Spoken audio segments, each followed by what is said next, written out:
Welcome in to Locked On Knicks. The schedule is out, and the Knicks maybe have an easy schedule for once. What is going on here? We get into that, plus some of the games that we're most looking forward to this coming season right now on Locked On Knicks.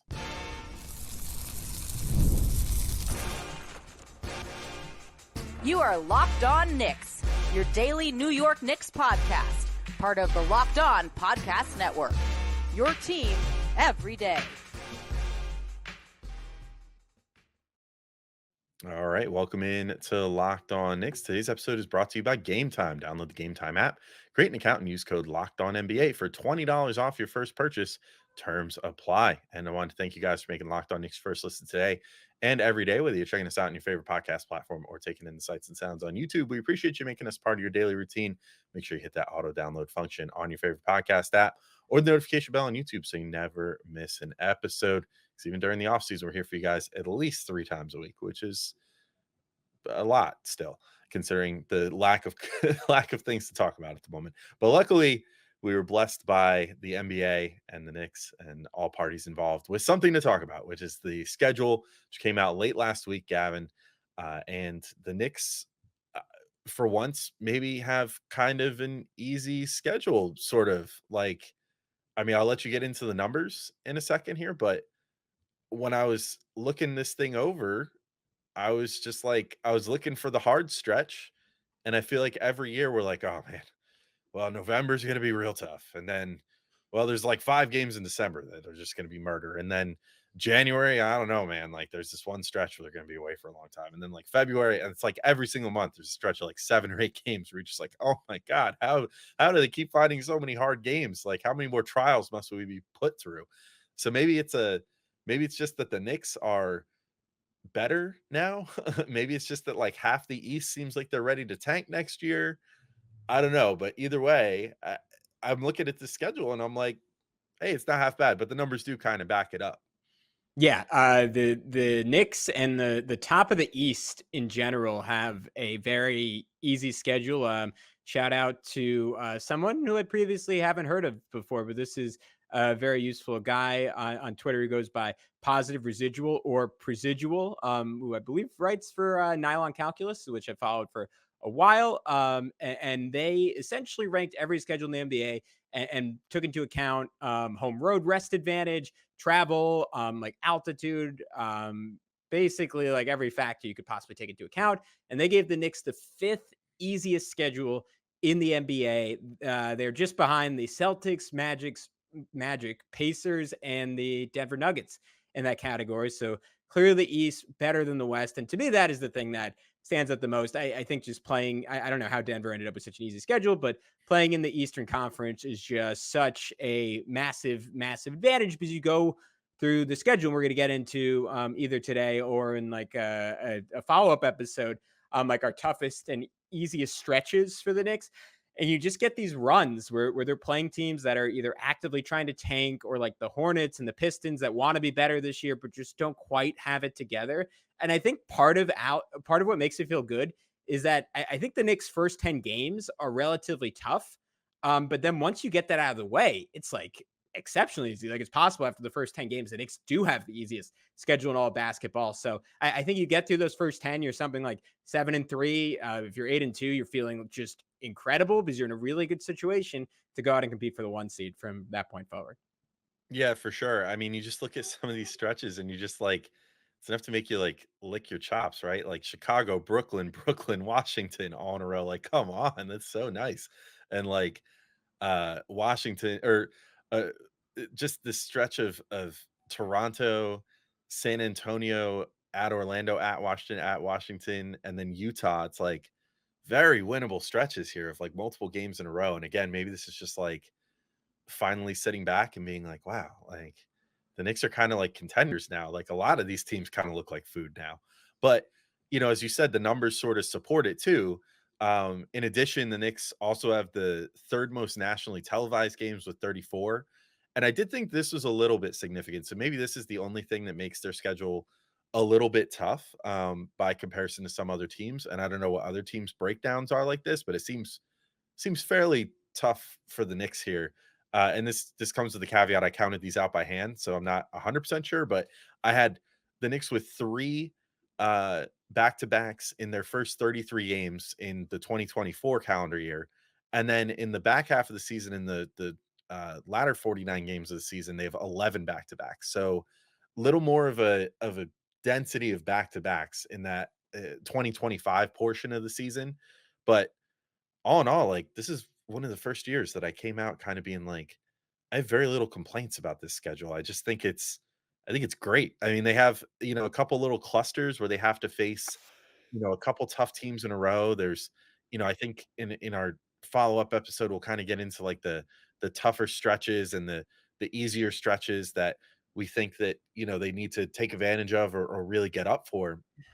But like in general, it's kind of just like they have a couple tough teams in a row and then like a few really winnable games in a row. And it seems like for once, the scheduling gods have sort of smiled upon the Knicks and said, yeah, you can have sort of a schedule that's conducive to never really losing your footing, which is great because I think that so often, and we've seen this kind of come to bite the Knicks, like not so much in the Tibbs era, but back in previous years, like where the Knicks sort of have the like would have like a fool's gold start, where they would start off really strong and then all of a sudden the luck dries up and the schedule gets so tough around like January and they just kind of fall apart.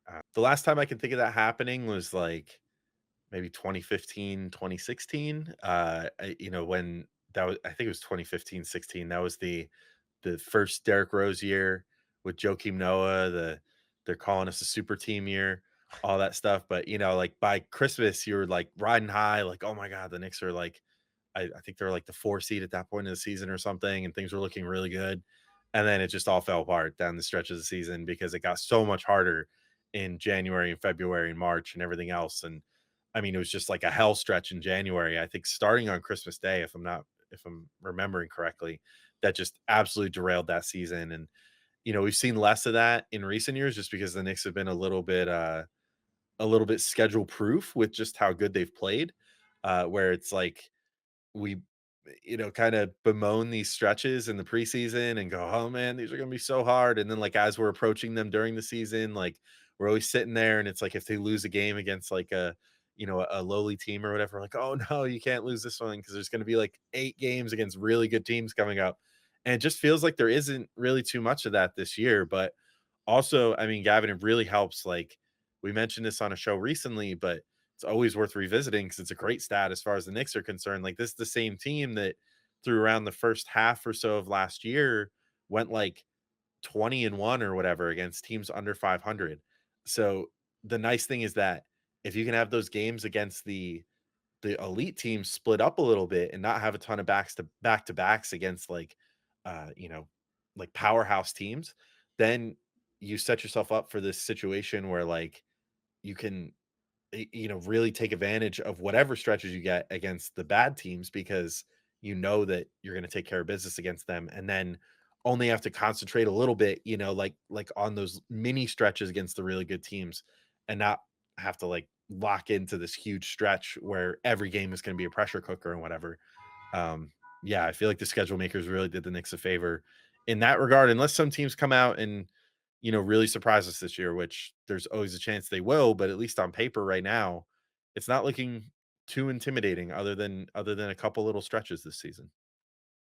No, it's really not bad, and it opens up this great window again for the Knicks to go and chase the 1 seed again. The only downside is like in the East, like I think the schedule is going to be pretty similar for all the other best teams.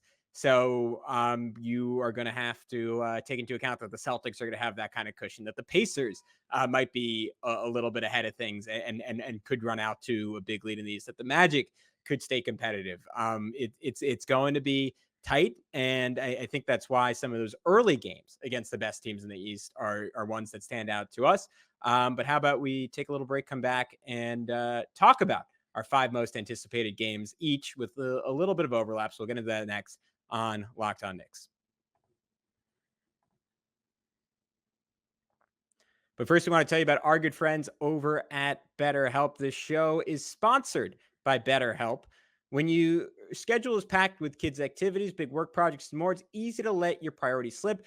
Even when we know it makes us happy, it's hard to make time for it. But when you feel like you have no time for yourself, non-negotiables like therapy are more important than ever. Don't I know it? I have ADHD, so it is incredibly difficult for me to stay organized and be on top of things. And to me, I think the best way I can do it is just marking down like, all right, what is most important to me and what do I need to function to get done all that other stuff. For me, that means getting a good night's sleep, working out or getting some kind of exercise, and doing therapy.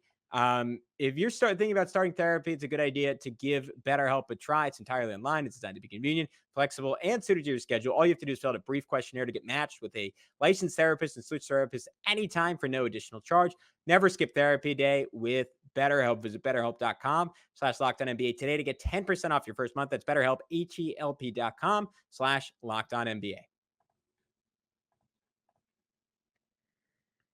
All right, the part you've all been waiting for, our 5 most anticipated games each. We are going to go in chronological order. Alex, you have the first one. What is your first most anticipated game of, or first game to look out for, I should say, of 2024-2025? So, I mean, I think the obvious, we could skip over game one. That's obviously hugely anticipated at Boston on ring night, so that kind of goes without saying. But I think the second game is just as intriguing. So, the league certainly is trying to highlight all of the match. I mean, honestly, it's like they just lined up all the nemesis of the Knicks like bowling pins to start the season. But in Our rogues particular, gallery, as you would the put it. rogues gallery, that's a good way to put it, yes. So, it's their rogues gallery, if the Knicks are Batman, which of course they are. This is their rogues gallery, and, so Boston, whatever, I don't think that needs to be said, but India's game 2 at the Garden, that'll be the Knicks' home opener, 7:30 on ESPN, 3 days after that Boston game. Win or lose, everybody's gonna be up for that game. I mean, because it's the playoff rematch. The Knicks are gonna wanna come in and say, hey, you beat us in a playoff series when we were short like 6 players. How about you try us at full strength now and see how this goes? And I think slash hope it'll be a slaughter. That's my bold prediction at this particular moment. I think that the Knicks are going to crush in that game. I just don't see it going any other way because they're going to have a lot of anger on their side. They're going to let the hate flow through them, to make another nerdy reference. But yeah, to me, that is that is a huge game for the Knicks. I think that's the one that, first, other than the first game, it didn't take me long. I got to that second game and I was like, "Oh, I'm ready for that one too." You and I are gonna have a busy week that first week because that's gonna be a hell of a game, I think. Dude, I'm so amped to see that. I want Tyrese to have. I love him in an Olympics contest. Love him as a person. I want him to have 4 points in that game and like 2 assists and throw out a Jared Allen esque. Yeah, the lights were a little brighter when Julius Randle was on the court and OG Anunoby was fully healthy and flying around and Mitchell Robinson was out there swatting shots. Like I want that type of reception. I want some Anunoby on Miles Turner minutes. Like I hope that is the type of matchup that inspires Tibbs to test out that small ball because I think with more depth, we would have seen more of that in that second round series. And I want Brunson to like shut those fans up that came out of that series when Brunson played so much better than Halliburton early in that series. And Halliburton like undoubtedly won the second half of the series and it's sort of questionable. Like, all right, is Brunson or was Brunson healthy? Was he not healthy? Like, I just want him to come out and drop like 30 or 40 on their heads and just kind of say like, hey, like I'm that dude in the East. I'm the best point guard in the Eastern Conference. Chance for him to make a statement. Chance for Mikal Bridges to say, "Hey, it's a little different this time around. I'm here now." Like I just think that is set. Like especially like as I anticipate if the Knicks lose to the Celtics and look a little choppy and not that good doing it in their first game with Mikal, their first game without Hartenstein. Like I think the opener is going to be really tough. I think that's a bounce back opportunity as well. But Alex, my next game, and I'll let you get into it a little, was November 8th against Milwaukee at home. I just think the Bucks have been a little under discussed, even though they didn't have a lot of resources. I think they did pretty much everything they could, except for maybe in the draft to help their team this offseason. And they're just a team that over the years until the Knicks had that breakthrough, winning the was it the game on Christmas or the game right after Christmas against them, and then the late season win, aided heavily by Bojan Bogdanovic, who's no longer here. It's a team that's just historically killed the Knicks, so I still look at that as such a big measuring stick game.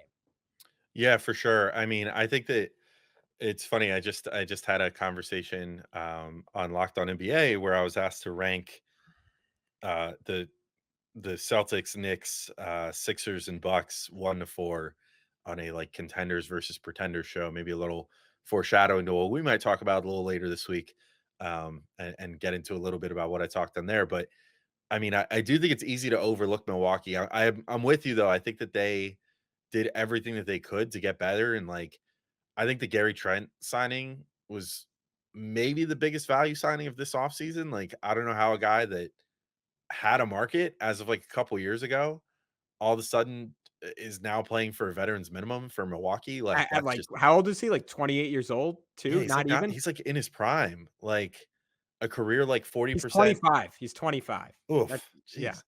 Like yeah. a career just I mean, it kind of goes to show just how broken the current landscape of the NBA is with these new luxury tax restrictions and everything that the middle class of the NBA is really kind of getting shafted here. So hopefully in a few years we don't have a lockout coming. But I mean, it's crazy that they were able to get him for that amount of money when he's like a career 40% three-point shooter who's averaged like I think like 18 points per game at one point in his Yeah, career. Like, dude, for last 3 seasons before last one, 15, 16, 17, 18.3, and then last year had a down year. But yeah, so I mean, hardly enough to take you down to veterans minimum, I don't think, from being a 10 plus million player. So, um, maybe that proves to be a huge addition for them. It's also, I think that in particular that November one will be a good measuring stick because I feel like that is the closest version of Milwaukee that you'll get during the regular season to the team that you could potentially see in the playoffs it's a great point. if they try to rest everybody and get everybody ready and if they feel comfortable enough. It was kind of clear to me like last season, I think that they felt comfortable enough with whatever seed they ended up with and like the top 4, you know, we saw that that sort of was a detriment to them, obviously, because they wound up getting beat by the Pacers and they weren't quite healthy yet. But, I think that they'll try to get themselves healthy even if it means sacrificing a seed or 2. So I think, some of the later matchups against Milwaukee maybe won't mean quite as much as that early season one because they should, in theory, only, 8 games for the Knicks. Maybe it's 9 for Milwaukee at that point. I don't know. But that early on into the season, I would think that they'll be still at basically at full strength. So you kind of get an opportunity to measure yourself against them. They're another team that's very similar to the Knicks in that very little changed. They added where they could around the margins. In the Knicks case, like obviously you added Mikal Bridges, which when I say nothing much changed, I just mean like the overall team composition of the amount of continuity that they had is huge. And that's the same with Milwaukee. Like it's a bunch of guys that played together last year and a bunch of guys that have played together for like 8 years practically, all playing together. And the Knicks, it's all guys that have played together for, a few seasons now, some cases only like 2, but like they've been together for it seems like longer, when you consider the Nova guys and all that stuff. So I think of all the early season matchups, I'm with you. That one feels like a very interesting sort of playoff previewy sort of matchup there. But I'll highlight my next one real quick, which for me is another potential playoff preview. And this one more bad blood. I guess I'm all about the bad blood early on in this season. It's the opening game against Philly, and it's the opening game of the NBA Cup, which I'm not gonna lie, I'm still not totally sold on it. I just it's still a little silly to me. But it'll be on a fancy colored court or whatever again, which was kind of neat last year, even if some of them were atrocious. Hopefully the Knicks are allowed to make a gray court this year. That would look so much cooler. Stop toying with them, NBA. I don't want to have to look at an orange court on my screen again. But this one will be at Philly, which will probably be a red court. And it's on November 12th. It's a Tuesday. It's a TNT primetime game, which will be the Knicks' second TNT game of the year already. I just think I mean, we saw whether I'm sold on it or not, the players did seem to get into the idea of the NBA Cup last year. So I think this is going to be these two teams coming up with trying to be like, all right, here's the metaphorical game 7 of last year, had it gotten there, like we're going to come out swinging at each other. And I'm sure Joel Embiid will try to injure Mitchell Robinson and all kinds of good stuff because he sucks. But there's going to be all kinds of I think bad blood in that game. I think that's another one that early on in the season is going to have a big time playoff feel. Yeah, I think Philly's really going to be trying to send a message in that game. I think Paul George is going to be trying to go for like 35 or 40. They're going to be trying to send a message like, "Hey, we had the best offseason in basketball," which I think that's maybe hard to say. You could definitely say they're the best offseason in the Eastern Conference. Another late, I think, really smart signing by Daryl Morey, getting Gershon Yabusele, who we last saw as French Draymond, flying over and dunking on LeBron James while he was trying to take a charge. Like they really reloaded.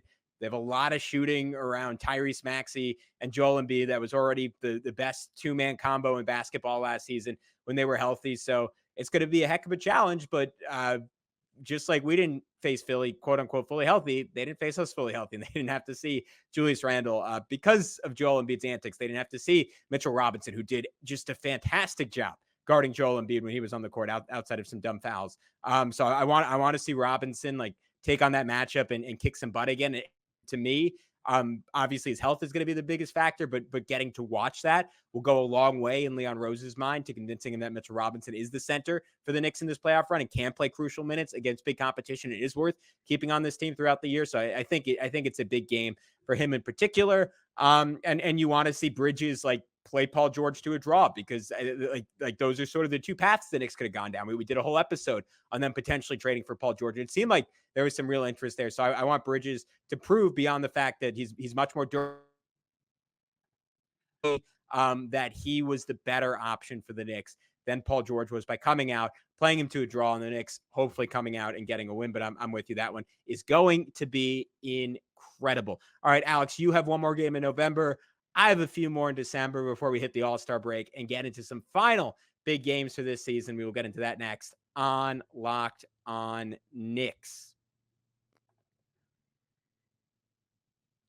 But first, we got to let you know about our friends over at Game Time. And let me tell you guys, Game Time has a new feature. We love new features.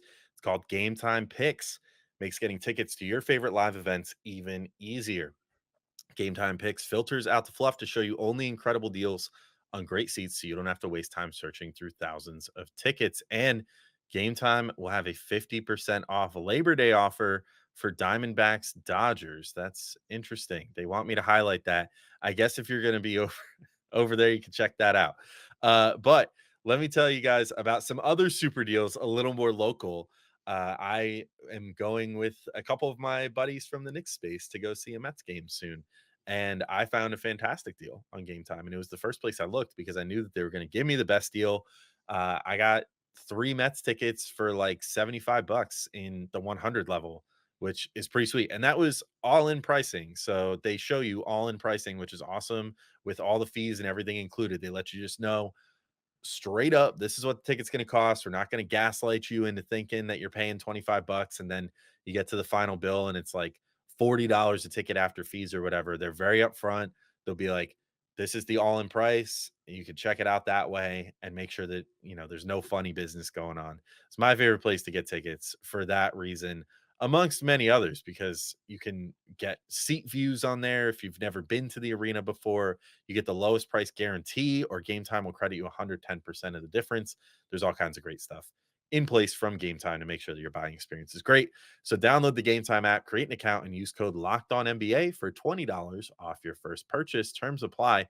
Again, create an account and redeem code LOCKEDONNBA for $20 off your first purchase. Download Game Time today. Last minute tickets, lowest price guaranteed.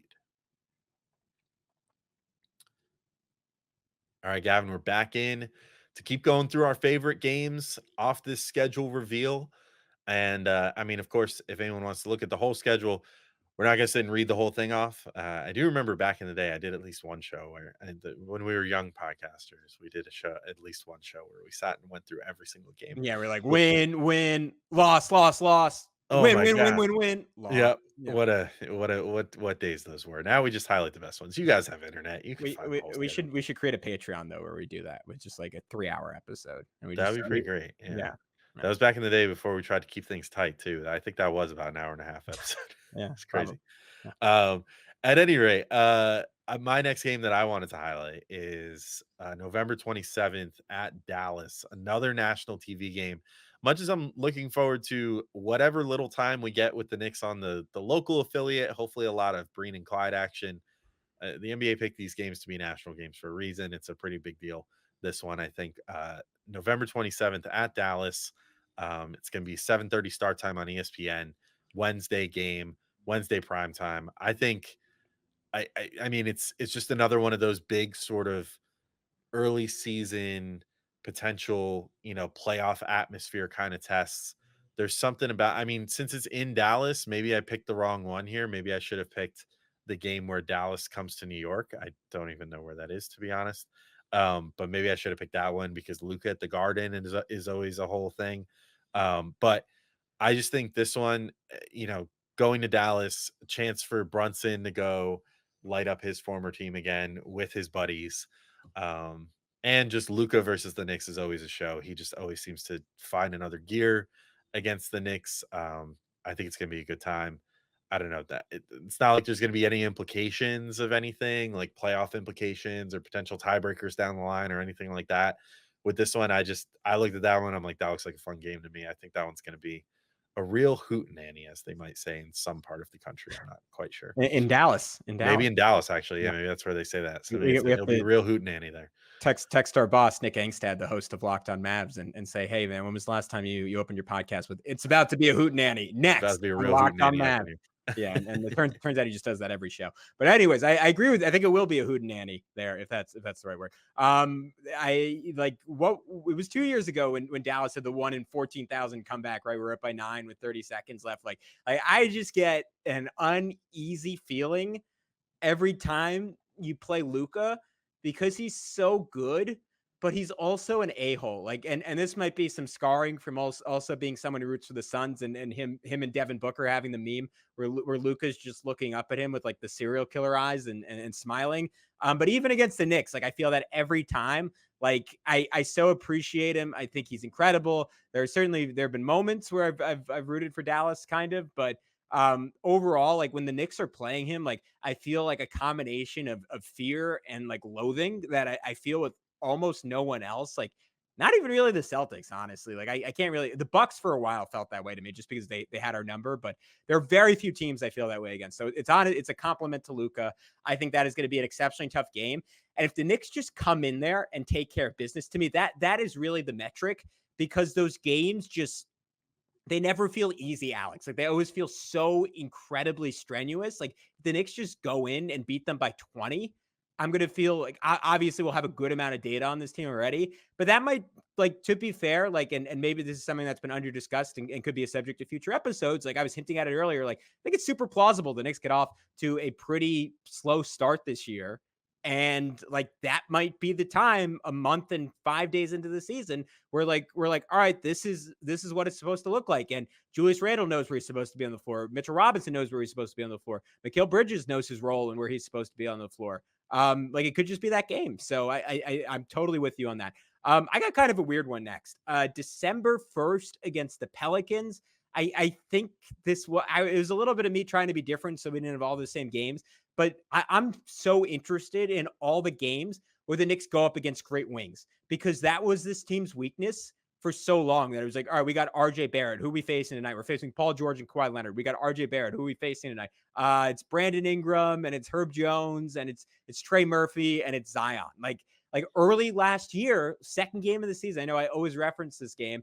The Knicks were getting their butts kicked by the Pelicans because they were at such a length and strength and athleticism disadvantage out on the perimeter, and they just looked small and weak. And you just had this sinking feeling that like if the Knicks were going to go anywhere in the playoffs, they had to dramatically reshape the roster. And guess what, Alex? They got the two most desired non-quote unquote star wings in the NBA in OG Anunoby and Mikal Bridges. I feel like the Pelicans kind of have the prototype version of those guys in Herb Jones and Trey Murphy. Unfortunately for Pelican fans, they still have Brandon Ingram, so they can't really play those guys as much as they actually want to. But I just think it's a fascinating matchup. I think it'll be a tough matchup for the Knicks, but I'm really looking forward to it. I just think that will challenge those guys in a fun way and also kind of really highlight how far the Knicks have come.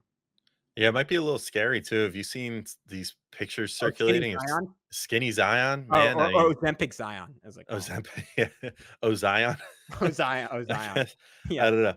How does Yeah, that I gone? mean, it's a little scary. The idea that he might be like finally have that extra weight off his body and be ready to take advantage of his crazy athleticism down about 20-30 pounds. That's pretty crazy. So that might be a tall order. I mean, you might see OG on him right from the rip, like contain Zion, use your length, keep him out of the paint. And then luckily for the Knicks, then if they have a Brandon Ingram out there that, is still their number two option scoring the basketball, they've got a guy that can handle him. And then luckily for them too, Julius Randle, you could throw I maybe Randall ends up being on Zion, and then you kind of shift everybody around, say OG, you guard Ingram, and then Mikhail, you guard, CJ McCollum or whatever. Like there's a lot of different ways you can make this whole thing happen. And, hopefully someone will be now they have DeJounte Murray also. So weird team that they got there. It's going to be intriguing to see how that all works, but possibly a scary team. I mean, like if Zion is it finds a new level this season and can manage to stay healthy thanks to the weight loss and everything else. And then, you have like if DeJounte kind of reclaims his glory a bit and, Ingram and Zion finally find a way to coexist, like that could be low key. I kind of like this pick for you, honestly, because low key, that could be a pretty scary game for the Knicks if they do get off to a slow start, and then kind of have to pick the pieces up. That's not exactly the team you might want to run into at home on a Sunday evening game, starting your second full month of the season right there in the 20th game, which is also for what it's worth Tibbs' sort of benchmark game. So I guess without realizing it, you pick the game that for Tibbs is always the one that is the one where he starts seriously considering change. So there might, I don't know if this turns into like an embarrassment of a game for the Knicks, it could be pretty bad for the overall team outlook there. Well, Alex, they always say when couples spend enough time together, they start looking like each other and thinking like each other. That's happening to me. I'm slowly but surely turning into Tom Thibodeau, and you know what? It's going to be horrible for my personal life, but great for this podcast. All right, what do we have next? We got another one from me, December 19th at Minnesota. I just thought that was like that first OG game. Like I don't know why. Maybe we could belatedly do it, but we never did like our 5 favorite games from last year. Like, or maybe we did. I don't know. Alex, it's been a long off season. I'm forgetting stuff. You know what? I'm Tom Thibodeau, a 66-year-old man. Give me a break. But like that was maybe my single favorite game from last season. Like Minnesota was so good and so tough. And like you and I should have known, and Knicks fans should have known, maybe more than anyone else, that they were capable of making that type of run to a Western Conference Finals. But you could just see that defensive identity and how Anthony Edwards, like, obviously isn't backing down from anyone on any given night, can be the best guy on the court. And that was sort of Julius's shining moment because the Knicks were playing like this beautiful team ball and OG was fitting in seamlessly. And Minnesota punched back, came all the way back, and it looked like it was going to be one of those things where it was like, all right, a lot of good notes, a lot of good signs from OG. He's obviously a great fit, but you know what? The Knicks couldn't just hold on tonight. And then Julius just closed out this game against by far the best defense in basketball with this brilliant run of shot making. And man, I want to see him do that again. I want to see OG and Mikhail like trying to make life hell on Anthony Edwards. And just if the Knicks can score enough in that game, because to me, like that game and the Boston games are the ultimate test of if the Knicks have solved the no Hartenstein issue and have solved like their spacing issues. And like, can they do that with Mitchell Robinson on the floor or against defenses that good? Do you try to go small and say, hey, if you want to post up OG Anunoby with Rudy Gobert, be our guest. You want to have Karl Anthony Towns go at Julius Randle over and over again with no rim protector on the floor? Be our guest and just challenge Minnesota that way. To me, they're probably the ultimate opponent that the Knicks should try to go small against. So I am really, really curious to see how Tom Thibodeau approaches that matchup. But even if he goes traditional, Alex, I just think it's a really fun game. Yeah, it is definitely one of those games where, like you said, if they want to try to be a step ahead of their opponent, that's the game where you say, you know what, matchups be damned. Like Tibbs is, I think, doing a little better at being less reactionary and more proactive as a coach, like trying to get ahead of his opponent rather than, kind of react to whatever the opponent is doing. That's the ultimate team to do that against. And hopefully by that point, we've already seen some little tastes here and there of like the OG and Randall, 4-5 arrangement. And that's sort of just the game where it gets solidified. Like, you can do this against any team, even a team that's playing 2 7-footers. Like, you could still do this. Now, granted, they're going to have some chances also, or at least one chance against Cleveland prior to that as well. I think that's the other team where you look at that and you say, if in that third, to go backwards on the schedule a little bit, but if they do that against Cleveland too, those are two big games for that agenda. I feel like the whole like go small agenda, I think, is Cleveland and then Minnesota, because those are the two teams that run a too big lineup with sort of a stretchy, uh, should be center, but aren't, four-man with a, completely has to be a center five-man, that is, creates sort of like a twin towers sort of lineup out there, and that's not something that the Knicks, that Tibbs typically looks to experiment against, but if he tries it, then I think that's a good sign for the rest of the season. So I'm with you there. And then our last two games, we were actually in full agreement on. So I'll introduce the first one, I guess, and then you can introduce our last one, Gavin. But the first one that we were both looking forward to is January 10th versus Oklahoma City, and this is the home game edition. Now they play. I guess we could sort of just say that Oklahoma City stretch. The two games they play them are pretty exciting. So it's going to be on January 3rd at Oklahoma City, but then January 10th Oklahoma City comes to the Garden. It's going to be a Friday night Knicks game, not a national TV game, which is great. So we'll get to hear Clyde and Breen, hopefully, fingers crossed, call that one. Obviously, the homecoming of Isaiah Hartenstein.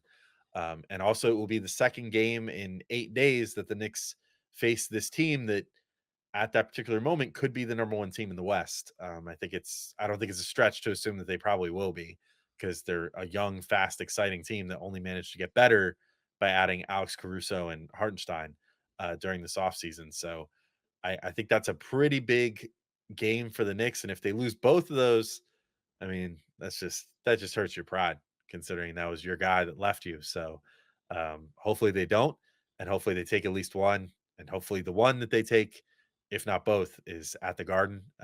So it should be a pretty entertaining game, and I'm sure that Hartenstein will get a pretty nice reception from the Garden crowd before afterwards getting booed if he does anything, because you only get the nice treatment for so long. Yeah. Oh, dude, you read my mind. I was about to talk about that because I saw a whole discourse about it online. Maybe I'm soft. I don't know. I like I could give him some booze the first game just because it's good natured. If like the second time he comes back, we're still booing the guy. That's BS to me because he gave everything he could to the Knicks. He signed at a discount. And he got offered $12 million more a year. Like I don't know. I can't take anything away from Isaiah Hartenstein. He I is more just mean I don't mean targeted booing for what it's yeah. worth. I more just mean like boo him in general because he's on the other team now. Like, Right. Yeah, like I think it's honestly, it's a sign of respect to do it the first game a little bit because if you don't boo them at all, it's like breaking up with someone. Like they didn't really mean anything to you, right? If you could immediately go to be friends with the person, it's like, wow, you really didn't care that much. So I think some light booing, pay your respects, and then from that point on, just I'm with you, just general booing from that point forward. All right, our final one, April 8th against the Boston Celtics. And I do think there's a possibility that one of two things happens here. Either the Celtics are just so far ahead of everyone else that this game doesn't really matter and they're sitting people, or they're not that far ahead of everyone else, but they're just so confident in their ability to roll through the East even without home court advantage.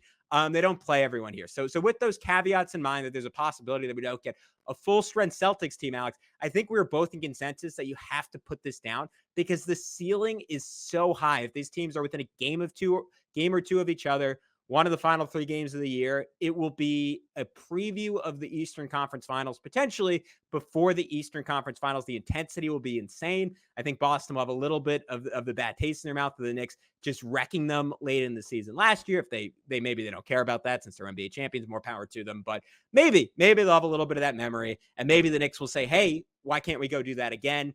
I think the Knicks, just like last year, though, if they're with the caveat that they need to be healthy, will be peaking at the right time. I think the Celtics are going to be incredible. Has a chance to just feel like a playoff game before the playoffs.